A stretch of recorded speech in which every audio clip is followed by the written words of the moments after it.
तर नमस्कार मित्रांनो, स्वागत आहे तुमचं फिरत्या गोष्टीमध्ये। सलग दुसऱ्या दिवशी मोदींनी भारतीय जनतेला आवाहन केलेलं आहे। पहिल्या दिवशी केल्या, मला वाटलं राहू दे आता कशाला बोलायचं म्हणलं, पण आता दुसऱ्यांदा केलेलं आहे। मी माझ्या मित्रांना नेहमी सांगत आलो आहे की बाबा पश्चिम बंगाल, केरळ, आसाम, तामिळनाडू आणि पाँडिचेरी या 5 राज्यांच्या निवडणुका सुरू आहेत आणि त्या निवडणुकांमुळेच आपल्या देशामध्ये तेलाचे दर वाढत नाही आहेत, महागाई वाढताना दिसत नाही आहे। ऐन युद्धाच्या काळात सगळ्या म्हणजे जगातल्या सर्वच देशांमध्ये महागाई वाढताना, तेलाचे रेट वाढताना दिसत होते, पण भारतामध्ये वाढत नव्हते। हे थोडंसं विरोधाभास होतं, म्हणजे जरा असं चुकल्यासारखं वाटत होतं मला। आणि आता निवडणुका झाल्या, शपथविधी झाला आणि आता मोदींनी सर्व जनतेला आवाहन केलं सुद्धा, म्हणजे 7 मागण्या म्हणजे रिक्वेस्ट विनंती केलेली आहे आपल्या देशवासियांना।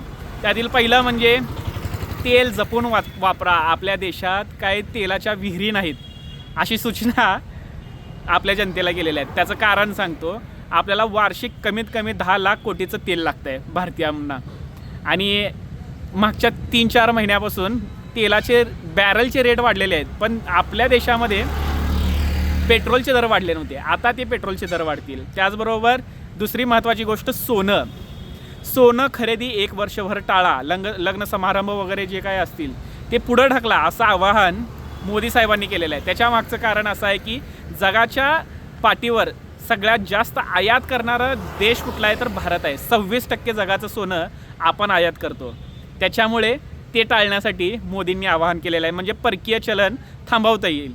त्याच्यानंतर रासायनिक खताचा वापर, आपण जवळजवळ 76% रासायनिक खतं जे आहेत ना ते इस्रायलवरनं मागवतो, आणि आता ते इस्रायल इराण यांचंच युद्ध सुरू असल्यामुळे ना ते थांबवण्यासाठी म्हणजे जवळजवळ 1.5 लाख कोटी आपण रासायनिक खतं मागवतो इस्रायलकडून।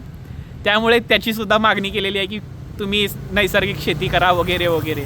आणि त्याच्यानंतर सगळ्यात महत्त्वाचं म्हणजे मेट्रोचं किंवा सार्वजनिक वाहनांचा वापर करा, वर्क फ्रॉम होम या फॅसिलिटीचा वापर करा आणि घरातून काम करायला शिका, अशी मागणीसुद्धा मोदींनी केलेली आहे।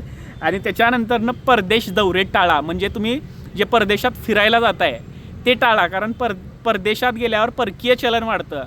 तुमच्या माहितीसाठी सांगतो, 3 लाख कोटीचं परकीय चलन आपण प्रवासाच्या माध्यमातून देत असतो, ते टाळण्यासाठी मोदींनी आवाहन केलेलं आहे। ह्याच्यावरून एक गोष्ट सिद्ध होते की निवडणुका होत्या, 5 राज्य महत्त्वाचे होते, त्यातल्या त्यात तामिळनाडू आणि पश्चिम बंगाल हे खूपच महत्त्वाचे राज्य होते भाजपच्या दृष्टिकोनातून। आता निवडणुका संपल्या तर आवाहन सुरू झालेलं आहे। हे भाजपच्या अपयशाची कहाणी आहे। युद्धामध्ये तुमची जी दिशाभूल केली होती ना, त्या दिशाभूल जी झाली त्याचा परिणाम आता भोगावा लागणार आहे। आता प्रचंड महागाई वाढेल, यात काहीच गैर नाही आहे किंवा काही चुकल्यासारखं नाही आहे, हे होणार, हे प्रॅक्टिकली आपण स्वीकारणं गरजेचं होतं। आणि आता ती वेळ आलेली आहे, महागाईसाठी सर्वजण तयार राहा।